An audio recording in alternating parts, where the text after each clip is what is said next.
cherish the old rugged cross till my trophies at last I lay down.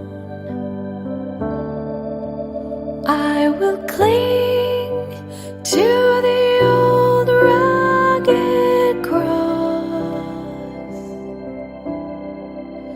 and exchange it someday for a crown. Children are a gift from God. God has given you children with the hope you will do your level best to make them good citizens and bring them closer to God.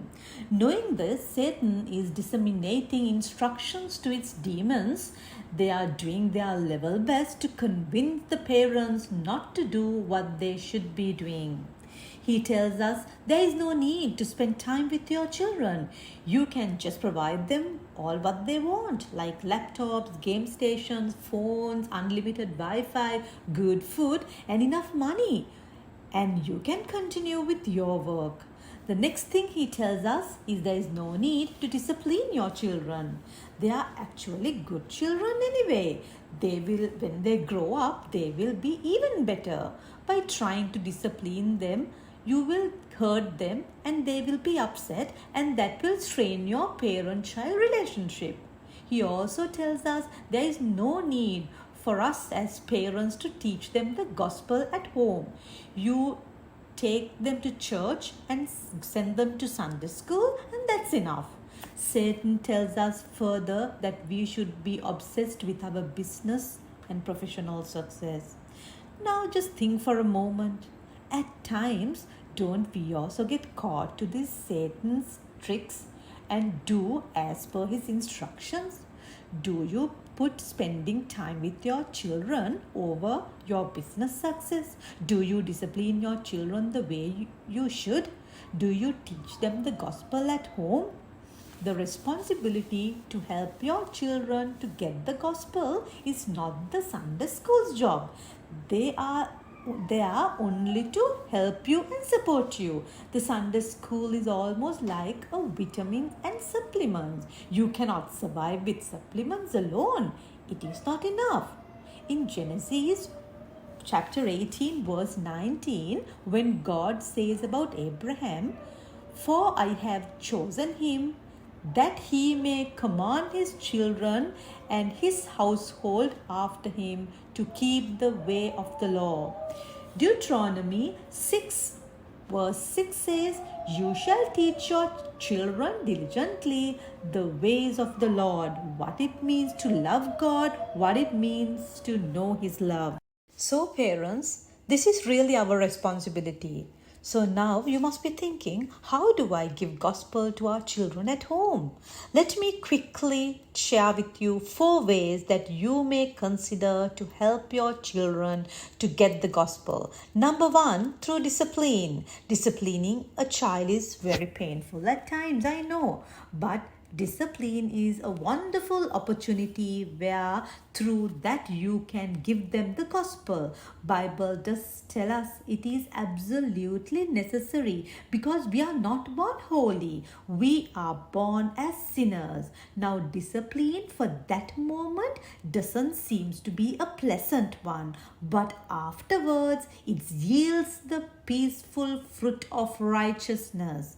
But when you discipline your children, they should feel a strong assurance of parents' love. Your children should know that they are being punished not because you hate them or frustrated with them, but because you love them and want to correct them. You can show your affection with a hug or through a prayer soon afterwards. Number 2, by instructions. Another way you can give them the gospel is by instructing them. Now, what are the times we can teach them and give them instructions? Deuteronomy 6 verse 6 has the answer. It is when you sit, when you walk, when you lie down, when you rise. In other words, at all times. It can be instructing moments or teachable moments. Number 3, being a model for your children. You need to model the gospel. You need to live that out. They need to see the gospel being lived out in your lives. Jesus did that, didn't he? He did not just teach by words, he taught with his life. He taught with practical actions. He washed the feet of the disciples and said, "This is the example you should follow." It is easy to teach, hard to do, hard to live. One way to correct your children is to correct the example you're setting for them. One of the most powerful statements you can say to your kids are, "Do you see your Ammi and Tati doing that? Then don't do it." Number 4, praying for them. It is so easy for us to imagine that it is my clear discipline tactics, my brilliant teaching, my exemplary life will bring salvation to my children. No. Even if you are perfect in doing these things, salvation do not come because you got all those things right. Salvation is coming from the Lord. It is out of His free grace and mercy. We need to humble ourselves and pray that God will save our children. No child is saved because their parents are excellent.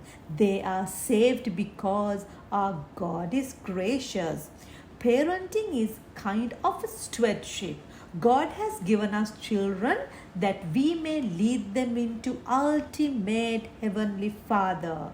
May God grant all parents the guidance, wisdom, knowledge to do so on this Parenting Sunday and forevermore. May God bless you all.